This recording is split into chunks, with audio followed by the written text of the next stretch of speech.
When I'm out sometimes and I feel comfortable, I start doing like weird voices without thinking. So I see this lovely girl who's friends with a few of my friends. And so, you know, I feel comfortable with her. Hey, so I see her and I'm like, hey, what's going on? Hey, give mama a kiss. And she's looked at me and I thought I would get like a laugh, like a chuckle. But instead I also got a, no thanks. I took that as a cue to leave, fix my hair in the bathroom, and then went back out and had a fine time. It was such a small life experience. Things like that, you could just brush it off.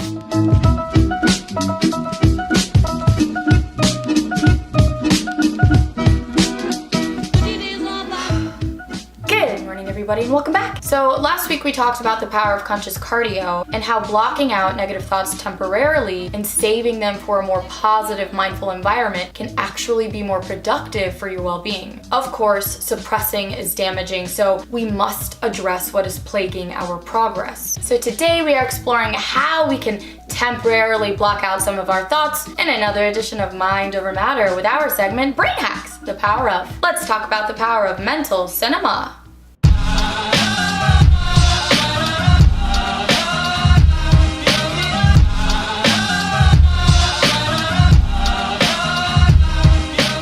Our brains house a full-screen cinema, popcorn, Slurpees and all. We can train the way our minds think by pretending our mental pictures are mini movies or TV shows. Stick with me here. We have the remote in hand and we choose when to watch each movie or show. Whether it's immediately, such as making urgent decisions, whether we record it for later, such as non-urgent predicaments, or whether we fast forward the parts that are nuisances, such as petty thoughts that are completely irrelevant to our livelihood or progress. You are the only one who can decide which categories these thoughts belong in. The more intuitive you are with yourself, the easier and more effortless it will become. So I went out the other day and made a few bad jokes around a few bland people, and well, it got awkward. I thought about it all evening and even the next day, and I felt so dumb and embarrassed. These silly but normal thoughts are categorized to me as fast-forward nuisances. They do not play any role in my life besides petty, pointless harm. They don't require further analysis or energy, nor do they pair with a lesson. It was just an awkward encounter that can literally be laughed off. So after a day of racking up the energy bill in my mental theater, I finally pressed my fast-forward button and continued on my day, as I should. When an off-putting thought pops up without warning, like attending a work meeting or engaging in a conversation or playing basketball, something focus driven, remember you are in control of the remote and simply click it off. Click.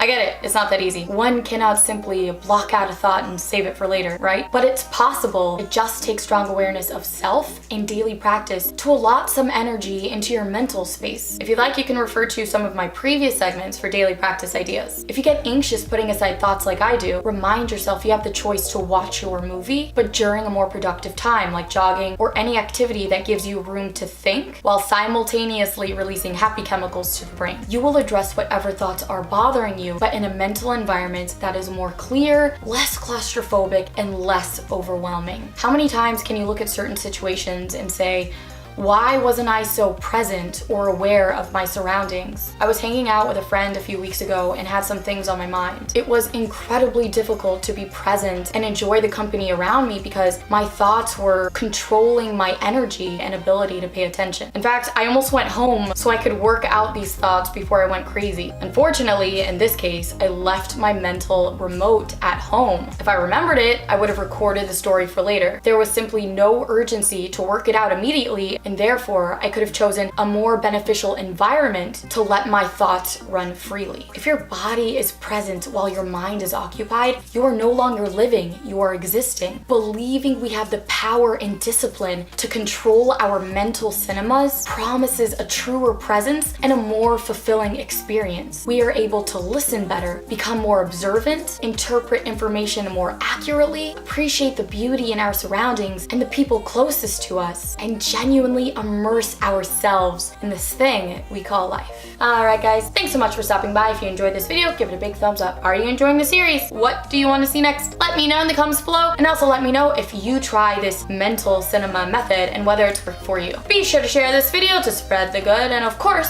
subscribe to this channel if you want to see me every week. Have a wonderful day, everybody, and of course, remember to empower the positive. For those that want to know my bad jokes, this one was more like a rhyme. Mind you, no laughs. Okay? None. Just like stares like this. And like this. And like this. Oh. How dry I am. How wet I'll be. If I don't find the restroom key. I found the key, but where's the door? It's too late now. It's on the floor. Okay, yes, it's inappropriate. Okay, I've heard worse. A little cheeky. But I mean, it deserves a laugh. Like one laugh, like, you know what I mean? So I say, Dad, could you make me a sandwich? And my dad says, poof, you are the sandwich. No? I was acting like the sandwich. I was being still. You know how sandwiches are still? They'll move because it's food. Food doesn't move unless it's alive first. And you have to kill it to eat it. Or you can eat it live. How do you make a Kleenex dance? You put a little boogie in it. No? Okay. Okay. No. I get it. It's not funny. I get it. Two peanuts were walking down the street. One was assaulted. Too soon. No. Tasteless. That's pretty tasteless. Yeah. Okay. Scratch that. Scratch that one. Two guys walk into a bar. The third one ducks. No? The two, they walk into the bar like hitting a wall. The third guy like ducks so we wouldn't get hit. You don't like that one either? Okay. Joke's on them. I am the joke. You know how I feel. Why would you say that?